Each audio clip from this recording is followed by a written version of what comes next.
I'm going to put a small amount of alizarin crimson, a little bit of burnt umber into it. Okay. Now you pull that paint out just as flat as you can get it. Really get tough with it. Pull it out flat and then sort of cut across so you have a small roll of paint right out on the edge of the knife. It's very important. Need that little roll of paint. Let's go up to the canvas. Maybe. Yep, there goes that little mountain. We want it to come right about in there, wherever you want it. It's your mountain, so you put it where you want it. A little more color, and maybe, yep, there it goes, right on up. And all we're doing here is just laying in our basic shape. We're not worried about detail or anything else. Just a basic shape. And I'm really pushing this color into the canvas. Act like you're trying to push it right through the canvas. Canvas is strong. You're not going to hurt it. Don't worry about it. Very strong. Okay. Now I take a large brush and I want to pull this paint down. And because the canvas is wet, we can move color. If it was a dry canvas, you'd have a devil of a time trying to do this. But since it's wet, you can move paint all over. There we go. Just pull it down. And that gives us a basic shape for our mountain.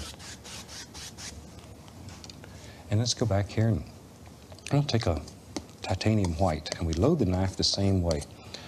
Add a small amount of brown to it just to dull it down. So we have titanium white and the least little amount of brown. Cut across it. Need that small roll of paint again. There we go. Very important. Okay, let's go up here. Now, touch the canvas. Gentle pressure. Gentle pressure. And just let it float right down. Think where light would strike us. Just let it float. There. No pressure. Absolutely no pressure.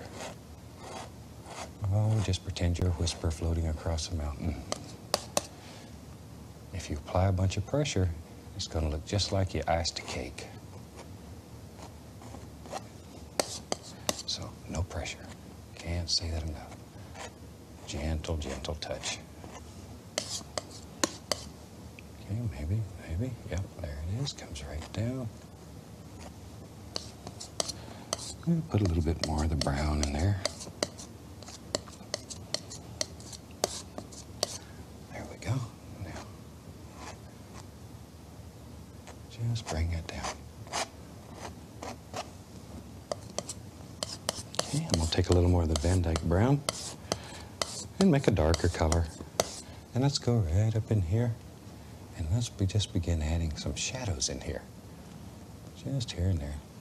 Let them fall off your knife. Still no pressure. No pressure. You want that paint to play and you want it to break. So all those little things happen automatically. You don't want to have to worry about them. Let it happen. Set it over and over. You know, we don't make mistakes. We don't make mistakes. We have happy accidents.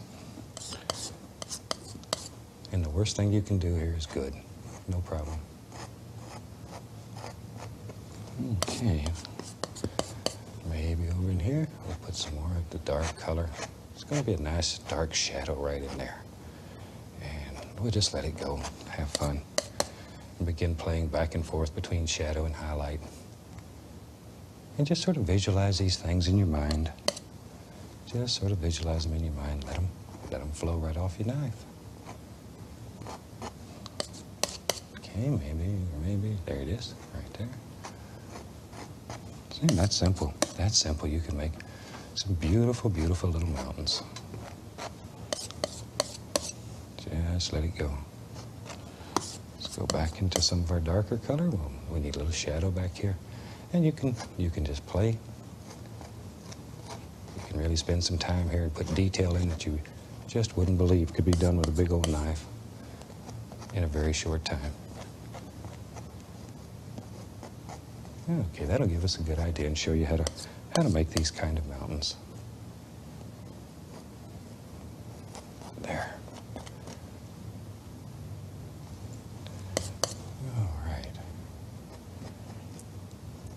Okay, now I want I want to make these mountains a little bit softer. I want a little mist at the bottom, so I'm just going to take the large brush and just gently, gently tap the bottom, just the bottom. And this will make them very soft, quiet, create the illusion of mist down at the bottom. It's most important when you're doing this that you follow the angles. Follow those angles. If you don't, you'll just beat them up and they'll go away and leave you. And you don't want that. You want the mountains to stay with you and be happy to be with you. You want them to become your friend. See, just blend the bottom out. Okay, maybe let's grab the old fan brush here. A little burnt umber with it. Get a little bit on the knife. And let's begin thinking about where we're going to have some land areas. And I'm just barely touching the canvas, letting the paint break. I want this to look very rocky and rough. That's what my dog used to say, rough. There we go. Okay, just very loose. Very loose. Don't worry about it. Have fun right here. Just pull that knife across. All you're worried about is a general lay of the land. Just pull it in the angle you want your land to go. Okay, and we'll take some brown and white, and we come back in here, and just like when we did the mountain, lightest pressure, virtually no pressure, and all we're doing here, just barely letting it graze, so it hits the high spots, just the high spots. Barely touching. Sometimes it's very pretty. Add a little yellow ochre to your color and watch. A little yellow ochre and white, it's very pretty. Makes nice stones. Okay. Now then, we can continue to work on our little grassy areas. So let's go right here, make another happy little bush. There he is. I found to do barns and buildings of any kind is take your knife and scrape out a basic shape where you want him to live. This removes excess paint and allows you to lay it out without really being committed. Maybe we'll do a weird shaped one today. What the heck? You can do any shaped barn in your painting that you want. Okay, now come over here, do something like that. And down here, whatever. But see how easy it is to lay that whole thing out and you're not committed. Now we can go in here and start with some white. Let's go in here. Watch here. Well, let me do it this way. This is the best way so you stay in the lines. So you just sort of outline it. Just sort of outline it. That'll help you keep it nice and smooth on the edges. Then pull down. See how straight that line is? Isn't it sneaky? I'll look for those easy ways to do things. Roof comes right down like that. Right on down. And over here, we need a little bit of snow. There it is. Boy, I wished I could build a barn that quick. Now, with Van Dyke Brown, I'm going to come right in here and put a little eave or an overhang. Now I'm going to use some Van Dyke Brown and dark sienna sort of mixed together. And we'll start off by just putting some dark in here. We need dark in order for our light to show. You have to have dark for the light to show. You put light against light, you have nothing. Dark against dark, you have nothing. Painting is just continually dark against light, light against dark. Okay, clean off the old knife. Now then, let's put some color in there. I'll take some dark sienna, some bright red, mix it together. Let's put the least little touch of white in there. Ooh, that's nice. Don't overmix it. Leave it about like so. Cut off a little roll of paint. See how, even there, it's all mixed and marbled. Okay, let's go right up here.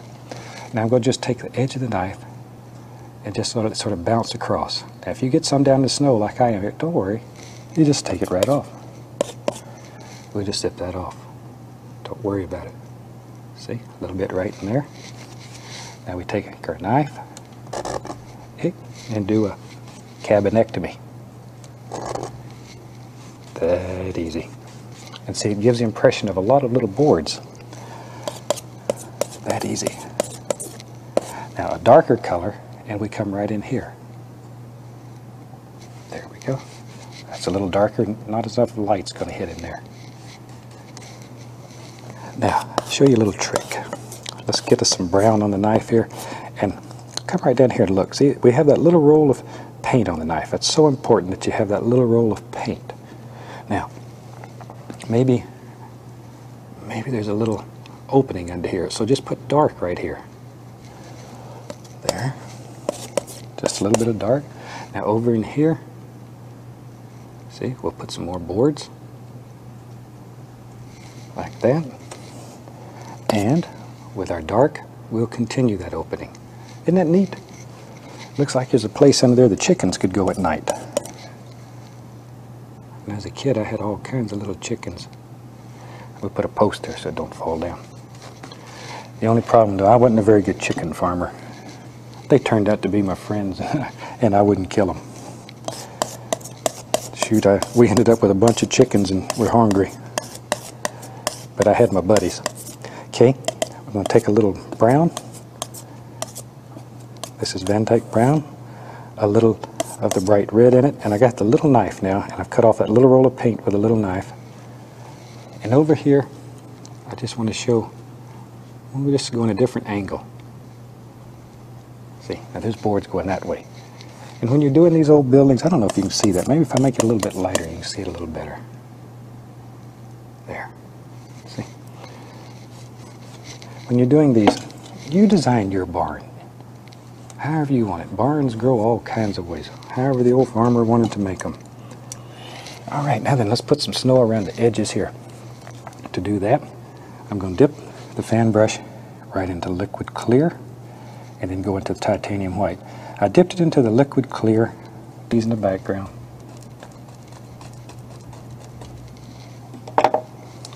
Tell you what, maybe there's a little bit of snow laying on the ground right there. Just let that snow break that oval. See there? Isn't that pretty? And you can do it. You really can do it. A little more of the liquid white, titanium white, a little touch of the bright red, and then a little bush or two that comes down right onto the path. Just like so. And shoot, let's have some fun here. Let's go right here, and maybe there's a happy little fence stuck down here. See, just take the knife, a little brown, drop him in. Decide how many posts are on your fence. Like that. Put a little touch of snow on the top of each one. Come across, a little paint, make some wire. And that makes a very interesting little painting. I think we just about have